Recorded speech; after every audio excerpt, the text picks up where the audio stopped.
반갑습니다. 오늘 우리는 수천 년의 세월을 뛰어넘어 우리 삶의 이정표가 되어줄 고전의 지혜를 함께 나누고자 합니다. 우리가 살아가고 있는 이 세상은 어쩌면 거대한 행군로와 같습니다. 때로는 험난한 산맥을 넘어야 하고 때로는 깊은 강물을 건너며 예상치 못한 늪지대나 평탄한 들판을 마주하기도 합니다. 우리는 매일 아침 눈을 뜨며 새로운 길을 떠나는 행군자와 같습니다. 중국 춘추 시대의 전략가 손무는 그에 져서 손자병법 제9편 행군편에서 군대가 행군하며 머물러야 할 곳과 경계해야 할 곳을 아주 세밀하게 다루었습니다. 행군이란 단순히 걷는 행위만을 의미하지 않습니다. 그것은 목적지를 향해 나아가는 과정이며 동시에 적의 움직임을 살피고 아군의 안녕을 도모하는 고도의 생존 전략입니다. 손자는 이 편에서 처군의 4가지 이로운 지형을 제시하며 승리로 가는 길목을 알려줍니다. 우리는 흔히 손자병법을 전쟁에서 이기기 위한 살벌한 기술로만 생각하기 쉽습니다. 하지만 그 기저에 흐르는 정신은 의외로 따뜻하고 생명력이 넘칩니다. 손자는 군대가 머무는 곳이 축축하고 어두운 곳이 아니라 밝고 건조하며 햇살이 잘 드는 곳이어야 한다고 강조합니다. 이를 생생, 즉 생명력을 살리고 북돋우는 원리라고 부릅니다. 군사들이 병들지 않고 활기차게 움직일 수 있는 환경을 조성하는 것이야말로 승리의 제일 조건이라는 뜻입니다. 이 지혜는 오늘날을 살아가는 우리에게도 절실히 필요합니다. 우리는 지금 어디에 머물고 있습니까? 나의 마음은 밝은 양지에 있습니까? 아니면 어둡고 습한 그늘에 머물고 있습니까? 내가 맺고 있는 관계는 나를 살리는 관계입니까? 아니면 나의 생명력을 갉아먹는 늪입니까? 오늘 이 시간에는 손자가 제시한 산과 강, 그리고 늪과 평원이라는 4가지 지형의 처세술을 현대적으로 재해석해 보려 합니다. 이를 통해 우리 삶의 위치를 점검하고 어떻게 하면 시련 속에서도 나를 지키며 생명력 넘치는 삶을 경영할 수 있을지 그 구체적인 해답을 찾아 나설 것입니다. 인생이라는 긴 행군길에서 지치고 힘든 순간마다 이 고전의 문장들이 여러분의 등불이 되어주길 소망합니다. 손무가 전하는 엄중하면서도 자애로운 목소리에 귀를 기울여 보십시오. 이제 본격적으로 산의 지혜부터 그 여정을 시작해 보겠습니다. 마음을 비우고 편안한 자세로 이 지혜의 향연에 동참해 주시길 바랍니다. 우리가 걷는 이 길이 결코 외롭지 않음을, 그리고 우리 안에는 어떤 험로도 헤쳐나갈 위대한 힘이 숨겨져 있음을 깨닫는 시간이 될 것입니다. 함께 마음을 나누며 깊은 사유의 바다로 들어가 보겠습니다. 우리가 나눌 첫 번째 지혜는 산의 지혜입니다. 손자병법 행군편에서 손무는 군대가 산을 통과할 때 반드시 지켜야 할 원칙을 제시합니다. 산을 지날 때에는 계곡을 의지하고 높은 곳에 머물러야 하며 싸울 때에는 높은 곳에서 낮은 곳을 내려다보며 공격해야지 낮은 곳에서 높은 곳을 향해 올라가며 싸워서는 안 된다고 가르칩니다. 또한 반드시 햇볕이 잘 드는 양지를 택하여 주둔하라고 강조합니다. 이 산의 지혜는 우리 인생에서 마주하는 고난과 시련의 시기에 어떻게 대처해야 하는지를 명확히 보여줍니다. 살다 보면 우리는 누구나 깎아지른 듯한 절벽이나 깊은 계곡 같은 막막한 상황에 처하게 됩니다. 이때 가장 중요한 것은 내가 서 있는 위치를 선점하는 결단력입니다. 손자가 말한 계곡을 의지한다는 것은 험난한 환경 속에서도 나를 보호해 줄 수 있는 최소한의 안전장치를 확보하라는 뜻입니다. 무모하게 맨몸으로 비바람을 맞지 말고 주변의 지형지물을 파악하여 스스로를 보호할 수 있는 기반을 먼저 닦으라는 조언입니다. 높은 곳을 선점하라는 가르침은 현대적인 관점에서 볼 때 사태의 본질을 꿰뚫어 보는 통찰력과 기계를 의미합니다. 문제의 소용돌이 한가운데에서 허우적거리면 전체를 볼 수 없습니다. 한 걸음 물러나 높은 곳에서 아래를 내려다보듯 상황을 조망할 때 비로소 탈출구가 보이고 상대의 움직임이 읽힙니다. 이것은 오만함이 아니라 냉철한 객관성입니다. 내가 처한 상황보다 나의 정신이 더 높은 곳에 가 있어야만 환경에 압도당하지 않고 주도권을 쥘 수 있다는 뜻입니다. 또한 산에서 싸울 때 낮은 곳에서 높은 곳으로 치고 올라가지 말라는 것은 역경과 정면으로 충돌하여 힘을 소모하지 말라는 지혜입니다. 흐름을 거스르는 노력은 고통만 가중시킵니다. 오히려 높은 곳에 자리를 잡고 때를 기다리면 상황은 자연스럽게 나에게 유리한 방향으로 흐르게 되어 있습니다. 억지로 상황을 바꾸려 애쓰기보다 내가 먼저 단단한 위치를 차지하는 것이 우선입니다. 특히 양지를 택하라는 대목은 매우 심오합니다. 산의 그늘진 곳은 습하고 어두우며 병사들의 사기를 꺾고 질병을 유발합니다. 우리 삶에서도 마찬가지입니다. 고통스러운 순간일수록 우리는 자꾸만 어두운 생각의 그늘로 숨어들려 합니다. 하지만 손자는 단호하게 말합니다. 밝은 곳으로 나오라고 말입니다. 긍정적인 생각과 희망의 빛이 드는 곳에 마음을 두어야만 다시 일어설 에너지가 생깁니다. 아무리 험한 산길을 걷고 있더라도 나의 시선만큼은 태양을 향하고 있어야 합니다. 이것이 산이 우리에게 주는 첫 번째 교훈입니다. 고난이라는 산을 만났을 때 당황하여 발밑만 보지 마십시오. 등을 따뜻한 햇살에 맡기고 시선은 저 멀리 높은 곳을 향하십시오. 내가 처한 환경이 험할수록 나의 마음가짐은 더욱 당당하고 높아야 합니다. 그렇게 높은 곳에 마음의 진지를 구축할 때 세상의 어떤 풍파도 나를 흔들 수 없게 됩니다. 험난한 산을 넘는 것은 체력의 문제가 아니라 전략과 마음의 문제입니다. 지금 혹시 거대한 장벽 앞에 서 계신가요? 그렇다면 잠시 멈추어 가장 높은 곳이 어디인지, 그리고 햇살이 어디를 비추고 있는지 살펴보십시오. 그곳이 바로 당신이 머물러야 할 자리입니다. 산의 기계를 품고 당당히 서서 아래를 굽어 살피는 여유를 가지시길 바랍니다. 다음은 수의 지혜입니다. 손자병법 행군편에서 손문은 강물을 건너는 군대의 처세에 대해 매우 엄중한 가르침을 남겼습니다. 강을 건넜으면 반드시 강물에서 멀리 떨어져 주둔해야 하며 적이 강을 건너올 때에는 물 한가운데서 맞붙지 말고 적이 절반쯤 건너왔을 때 공격하는 것이 유리하다고 말합니다. 또한 강물 근처의 축축한 땅이나 물기가 남아있는 곳에 오래 머물지 말라고 경고합니다. 이 수의 지혜는 우리 인생에서 마주하는 변화와 감정의 소용돌이를 어떻게 다루어야 하는지를 보여줍니다. 물은 끊임없이 흐르고 변화하는 속성을 지니고 있습니다. 우리 삶의 환경이나 인간관계 또한 이 강물처럼 잠시도 가만히 있지 않습니다. 손자가 강을 건넌 뒤 물에서 멀리 떨어지라고 한 것은 변화의 시기를 지나왔다면 신속하게 그 영향권에서 벗어나 안정을 찾으라는 뜻입니다. 과거의 사건이나 지나간 감정의 물가에 계속 서성거리지 마십시오. 이미 건너온 강물은 뒤로 하고 내가 발을 딛고 서 있는 단단한 대지 위로 나아가야 합니다. 현대지적인 관점에서 적이 강을 절반쯤 건너왔을 때 공격하라는 가르침은 타이밍의 예술과 유연함을 의미합니다. 상대방의 기세가 가장 등등할 때 정면으로 충돌하는 것은 미련한 짓입니다. 상대의 힘이 분산되고 상황이 불확실성에 놓였을 때 비로소 내가 움직여야 할 적기라는 뜻입니다. 이는 타인과의 갈등뿐만 아니라 내 안의 부정적인 생각과 싸울 때도 적용됩니다. 감정이 격해진 상태에서 무작정 억누르려 하기보다 그 기운이 조금 잦아들고 객관적인 시각이 생길 즈음에 차분히 대처하는 것이 현명합니다. 또한 젖은 땅에 머물지 말라는 조언은 매우 현실적인 삶의 태도를 가르쳐 줍니다.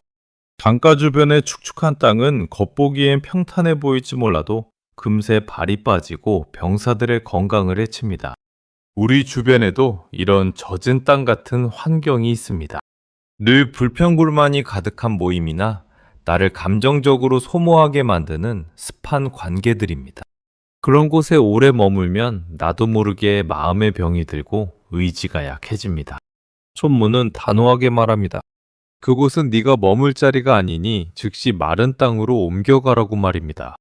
수의 지혜는 결국 경계심과 유연함의 조화입니다.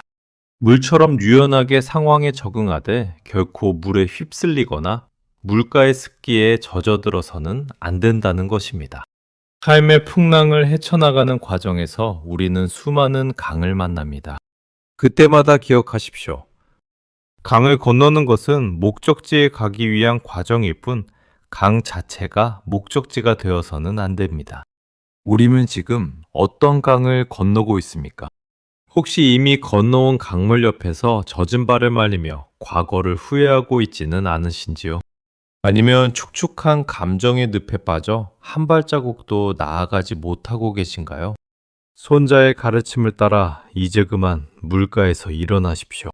신발에 묻은 진흙을 털어내고 저 멀리 보이는 높고 마른 땅을 향해 묵묵히 걸음을 옮기십시오. 흐르는 강물은 막을 수 없지만 그 강물이 나를 삼키게 두지 않는 것은 나의 선택입니다. 강을 건너는 용기와 건넌 뒤의 냉철한 거리두기야말로 인생이라는 긴 행군에서 우리가 갖춰야 할 두 번째 지혜입니다. 평온한 마음으로 자신의 발밑을 살피고 이제 더 단단하고 쾌적한 곳으로 나아갈 준비를 하시길 바랍니다. 세 번째는 택의 지혜입니다. 손자병법 행군편에서 손문은 늪이나 웅덩이 같은 척박한 지형인 택을 지날 때의 전략을 매우 단호하게 설명합니다. 늪지대를 통과할 때는 오로지 신속하게 빠져나가는 것에만 집중해야 하며 결코 그곳에 머물러서는 안 된다고 경고합니다. 만약 부득이하게 늪지대에서 적과 싸워야 한다면 반드시 수초가 있는 곳을 의지하고 등 뒤에 울창한 나무숲을 두어야 한다고 가르칩니다. 이 택의 지혜는 우리 인생에서 마주하는 부정적인 환경과 정체된 상황을 어떻게 돌파해야 하는지를 보여줍니다. 살다 보면 우리는 내 의지와 상관없이 발이 푹푹 까지는 늪과 같은 상황에 놓일 때가 있습니다.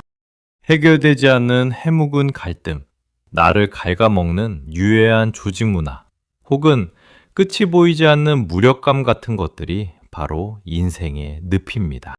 손자는 이런 곳을 만났을 때 미련을 두지 말고 최대한 빨리 벗어나라고 조언합니다.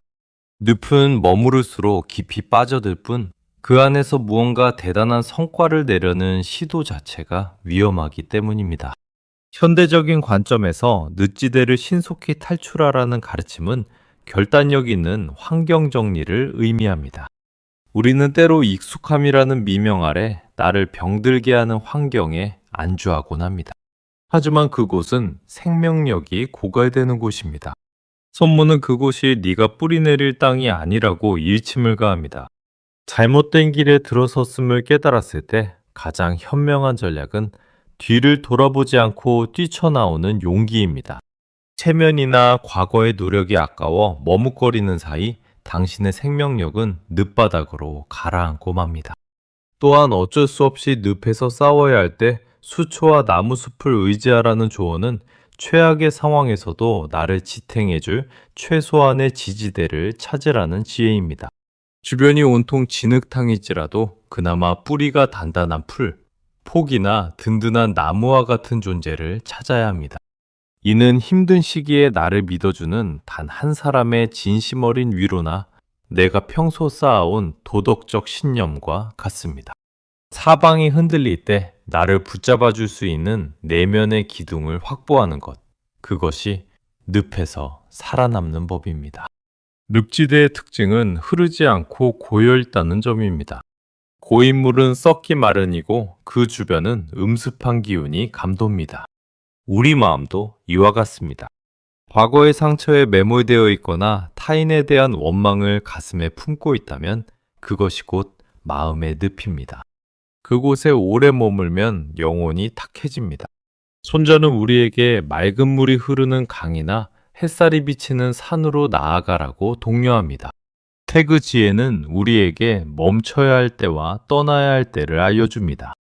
지금 당신의 발을 무겁게 만드는 것은 무엇입니까? 당신의 에너지를 소모시키기만 하고 아무런 결실도 주지 않는 그 늪에서 이제 그만 발을 빼십시오. 신속함이야말로 늪을 이기는 최고의 전략입니다. 자신을 귀하게 여기는 사람은 자신이 머무는 자리를 함부로 택하지 않습니다. 발밑이 질척거린다면 그곳은 당신의 자리가 아닙니다. 더 늦기 전에 마른 땅을 향해 한 걸음 내딛는 결단력을 발휘하십시오. 늪을 벗어난 발걸음은 가벼워질 것이며 비로소 당신 앞에 새로운 길이 열릴 것입니다. 험난한 지형을 이겨내고 스스로를 지켜낸 당신의 의지가 새로운 삶의 원동력이 되어줄 것입니다. 네 번째는 6의 지혜입니다. 손자병법 행군편에서 손무는 군대가 평탄한 평원지대인 육지에 주둔할 때의 원칙을 명확히 제시합니다. 평지에서는 점령하기 쉬운 곳에 자리를 잡되 반드시 오른쪽 뒤편으로 높은 지형을 두어야 한다고 말합니다. 즉 죽음의 땅을 앞에 두고 삶의 땅을 뒤로 하라는 살전사후의 원리를 강조한 것입니다. 이 육의 지혜는 우리 인생이 평온하고 안정된 시기에 접어들었을 때 오히려 어떤 마음가짐을 가져야 하는지를 깊이 있게 가르쳐 줍니다. 우리는 흔히 상황이 순탄하고 평탄해지면 긴장을 풀고 안일함에 빠지기 쉽습니다.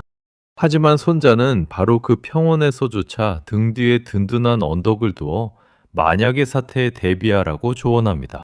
이면 현대적인 관점에서 볼 때 평화로울 때의 위태로움을 잊지 않는 거한 사위의 자세이자 나를 지탱해줄 든든한 배경과 기초를 다지는 일입니다. 현대인의 삶에서 등 뒤에 높은 지형이란 내가 힘들 때 기댈 수 있는 내면의 자산과 실력을 의미합니다. 겉으로 보기엔 평탄한 길을 걷고 있는 것 같아도 인생은 언제 어디서 복병을 만날지 모릅니다.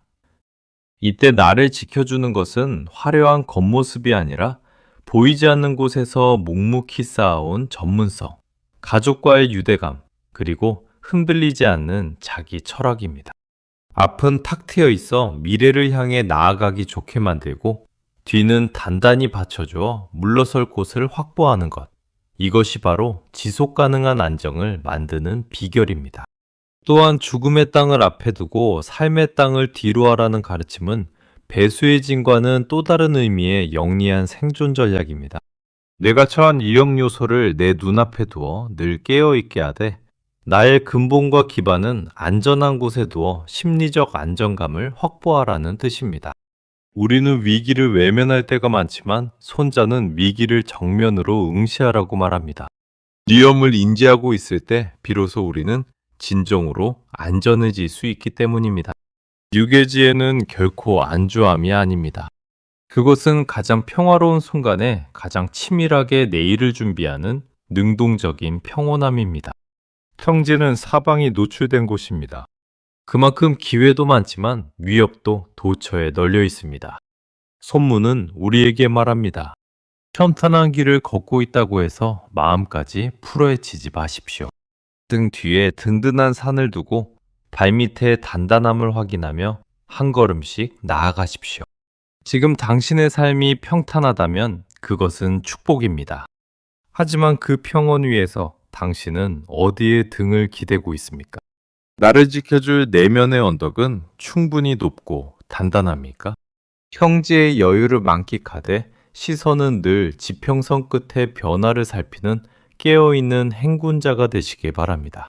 단단한 지반 위에 세워진 평화만이 비바람 앞에서도 무너지지 않는 진정한 안식처가 될 수 있습니다. 마지막은 생생의 철학입니다. 손자병법 행군편에서 손문은 앞서 설명한 4가지 지형인 산과 강과 늪과 평지의 이로움을 갈무리하며 아주 중요한 결론을 내립니다. 그것이 바로 군사들을 살리고 북돋우는 생생의 원리입니다. 손자는 말합니다. 무릇 군대는 높고 밝은 양지를 좋아하고 낮고 어두운 음지를 싫어하며 깨끗하고 건조한 곳을 숭상하고 축축하고 더러운 곳을 멀리해야 한다고 말입니다. 이렇게 하면 군사들에게 질병이 생기지 않으니 이것을 일컬어 반드시 승리하는 길, 즉 필승의 지름길이라 부릅니다. 여기서 생생이란 글자 그대로 생명을 살리고 또 살린다는 뜻입니다. 전쟁이라는 가장 파괴적이고 죽음과 맞닿아 있는 상황 속에서 손무가 역설적으로 생명력을 강조했다는 점은 매우 경이롭습니다.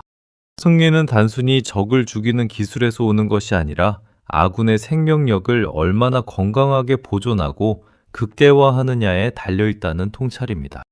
군사들이 몸과 마음이 병들지 않고 활기차게 움직일 수 있는 환경을 만드는 것, 그것이 전략의 기본이자 최선이라는 가르침입니다. 이 생생의 철학은 현대인의 삶에 커다란 울림을 줍니다. 우리는 매일 치열한 경쟁 속에서 살아가며 때로 나 자신의 몸과 마음이 타들어가는 줄도 모르고 앞만 보고 달립니다. 하지만 손자는 멈춰서서 묻습니다.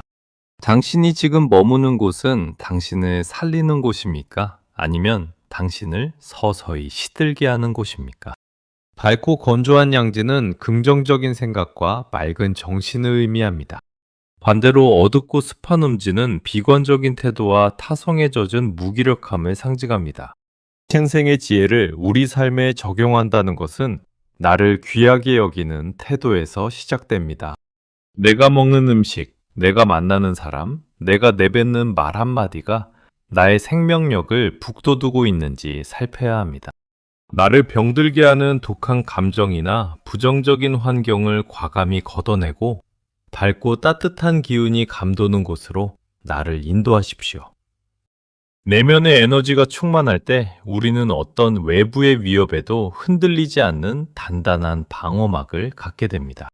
질병이 침투하지 못하는 강건한 군대처럼 건강한 정신을 가진 개인은 어떤 시련도 기회로 바꿀 수 있는 힘이 있습니다.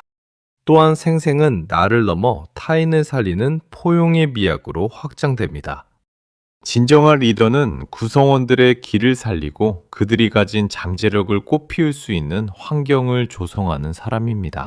윽박지르고 공포를 조장하여 단기적인 성과를 내는 것이 아니라 각자가 생명력을 발휘하도록 돕는 것이 진정한 승리의 길입니다.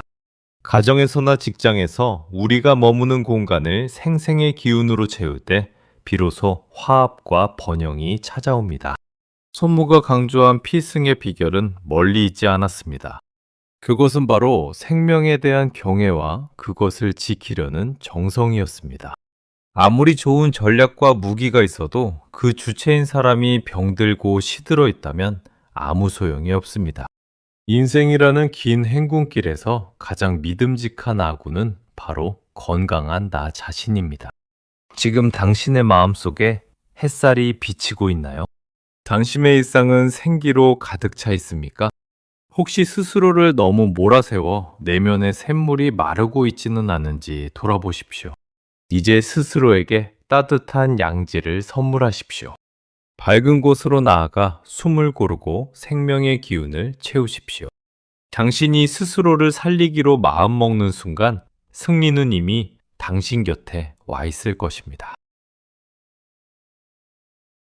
지금까지 우리는 손자병법 제9편, 행군편을 통해 인생이라는 거대한 길 위에서 나를 지키고 승리하는 법을 함께 살펴보았습니다.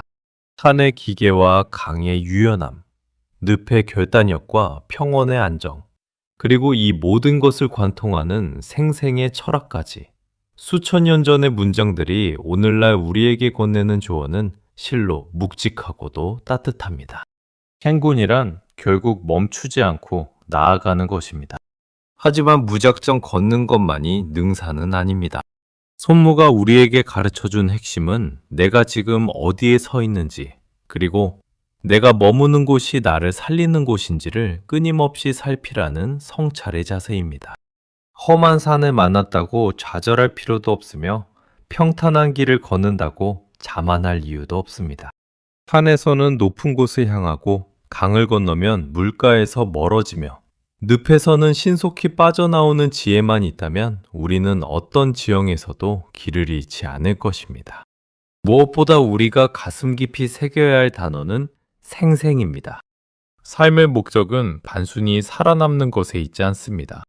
나를 살리고 내 주변을 살리며 매 순간 생동감 넘치는 존재로 피어나는 것. 그것이 진정한 승리자의 모습입니다. 어둡고 습한 음지에 마음을 가두지 마십시오.